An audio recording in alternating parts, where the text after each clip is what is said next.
So hey guys, and welcome back to another episode of Amesey's Corner. How you all doing out there? So something a little different today came in from Maine that died on the road, and that would be this 1991 Honda Civic CRX. What a funky little car these are. This one here from Maine has the obligatory Maine modifications. It seems like ingenuity up in Maine is not in short supply. We got the mellow yellow Talladega front treatment here. This is a kind of hilarious. I just had to take a look at this. It's real thin sheet aluminum, like siding aluminum, with closed cell polyurethane foam behind it. That's just kind of degrading from the miles of use. Take a look underneath. You can see how they kind of just sandwich the foam against the bumper to give it a different look. I guess this is to help increase fuel economy. That's what this guy's all about, fuel economy in this car. He's got the super thin 13-inch tires. Look how thin those are, huh? He's got the mag wheels. These are actually alloy wheels. I know what you're saying, they look like steel wheels with hubcaps, but it's a plastic hubcaps and a aluminum kind of wheel. Neat treatment on the rear of these. He's got all of his obligatory Maine stickers on it. I don't know if it's going to be Gary Johnson, but it wasn't then. The neat window through the hatch on these. I really think that's a cool little thing, a little ahead of its time on these. And, yeah, the mellow yellow paint. This used to be a white car with I don't know what kind of paint he used, but it's definitely not what you would normally want to put on a car, but it is what it is. Kind of makes it stand out. So inside the car, it's got the good old-fashioned door-mounted seat belts and some more of that Maine ingenuity there. Yeah, and you can see out the back, and it really does. I know the stickers kind of block the view, but if those stickers weren't there, that actually helps you back into a parking spot. Really great visibility on these cars. So yeah, this guy came in here because it died on the road, and there are only two things that cause that on these old Hondas. That's either the distributor or the PGM FI relay, which would be here, which I changed out on him. Oop, drop it all over the place. So this guy's also got an interrupt switch, so he can do engine off coasting, just to kind of extend his gas mileage. I'm not really sure what he was getting. He didn't really allude to what he was getting for mileage, other than it was good mileage. So yeah, neat little car. Little old school stuff in it. Let's see under the hood. Now these would have come with either a 1.5 liter or a 1.6 liter. Never really understood why they would make two similar engines, unless maybe one was VTEC and one's not VTEC, like this one here. But yeah, not really much to say under here. Looks like any other 90s, early 90s Honda product. Yeah, race car radiator. You know, I guess if you're going to replace it, you might as well replace it with something a little upgraded. There are a ton of aftermarket hop-up parts for these things, you know.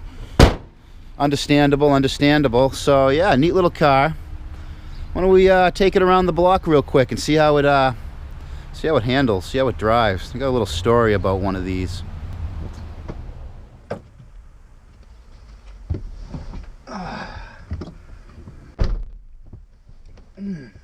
All right, feels really well built for a 91.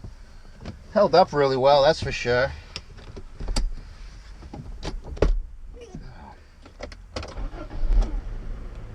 Starts right up nicely.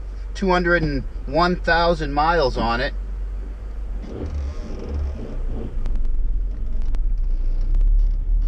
Feels like a Honda.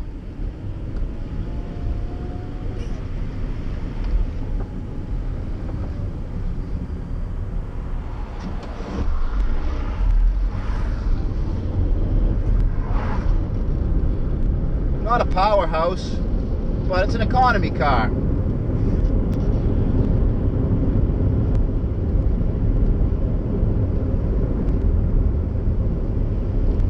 Very weird mirror treatment. The exterior driver's mirror must have been ripped off or broke off, who knows what. So now it's inside, and it's not very effective. Definitely not a very effective mirror. But you can't fault the car for that. That's some of that Maine ingenuity.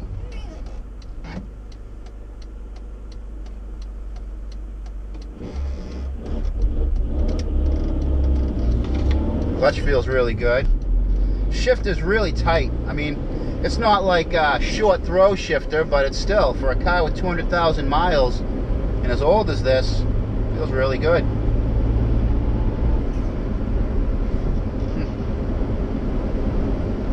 Nice and quick handling, not too quick.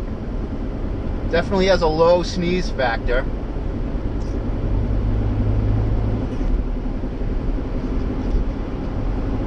Nice and smooth. I mean, not really much to say about it. Just a good, reliable, inexpensive car. Now, yeah, I have a little bit of a story about these. Back in, I would have to say about 92. When these cars, this being a 91, 92, these would have been brand new. Oh, I was about 15 years old or so, 15 and a half, right at the age where a young person, a young guy starts thinking about his learner's permit. And this was one of the first cars that I actually saw and thought it was really cool looking. The hood shape, the glass back, the really good visibility, the notchback, liftback, the liftback rear on it had a really neat look back then. I thought it was a really cool looking car. And one of the kids I grew up with, their mother's roommate had one of these, and I thought it was just the coolest looking thing. It was a black one. Same wheels, same trim, manual transmission. And yeah, I would look at it going over his house and think it was such a neat car. Well, apparently that kid thought it was a neat car too, and one night in the middle of the night he snuck out and took it joyriding. Yeah, he went joyriding. I think he was probably about 13 years old. I was 15. He would have been about 12, 13 years old. He snuck out of the house after midnight, took the keys, took the car, and went out joyriding that night. Well, he went down one of these dirt roads that I like to go down with the rally wagon, and I guess he was doing fishtails. You know, I'll get the car fishtailing off-road, having a grand old time. Well, he lost control of it and slid the car right into the cabbage. Now, of course, he wasn't smart enough to wear his seatbelt, and when he went off the cabbage, he went off straight, hit a tree, and launched him right up into the windshield. He broke the windshield with his forehead, and it pretty near scalped him. You know, I remember him telling the story after, you know, he was finally done being grounded. His parents would, when his mother was done with him, he told me he had cracked, you know, he kind of tried to make up a story. I think he tried to say he was kidnapped or some crazy nonsense like that, but, you know, 13-year-old doesn't really think ahead like that. But yeah, he was telling me how he was, you know, what he was doing. He was fishtailing, went off the road, crashed it, you know, skunned him up pretty good, took his, you know, a lot of skin off. He was bleeding profusely onto his, he was wearing a white t-shirt, just soaked in blood. 2 in the morning, he went to the nearest house about a quarter mile away. I can imagine he would have been one hell of a sight, and banged on the door. The people come down. He tried to tell the kidnapping story and all that jazz. No one believed him. But yeah, I went to the hospital, a bunch of stitches, a little bit of surgery, got all the glass out of him. He never did have a scar that you could see. There was some good doctors took care of him. But yeah, I'll never forget that. Never saw the car again after that. I'm sure it was as total can be. But yeah, neat little story about the first time I had seen one of these cars. Yeah.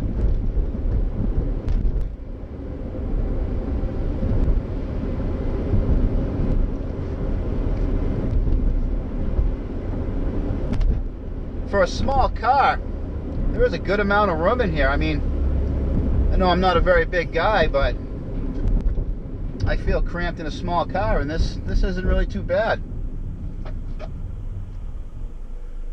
I'd have to say this thing probably gets somewhere in the neighborhood of high 20s, 28 to 30 miles out of a gallon. More if you hypermile and use this little kill switch he's got here. I don't want to hit the kill switch. I'm not sure how it responds to that.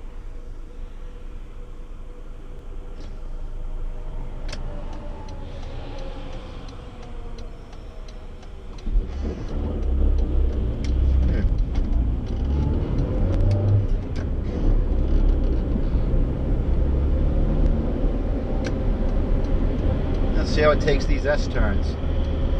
No lift, no brake. Wow, very flat cornering. Inspires confidence. Doesn't really inspire smiles though. But if I needed a cheap car to get around on, I wouldn't mind one of these. What a blast from the past. What a blast from the past. So yeah, guys, that was a fun little drive and an old blast from the past for me. So yeah, I'm curious to know what you guys' first car you looked at and were like, wow, that's a really neat looking car. For me, it would have been that black CRX that my childhood friend totaled and out joyriding it. So yeah, what was the first car that you guys actually caught your eye when you were young, before you had the right to drive? I'd be interested to hear it. And on that note, guys, until next time, keep it out of the cabbage.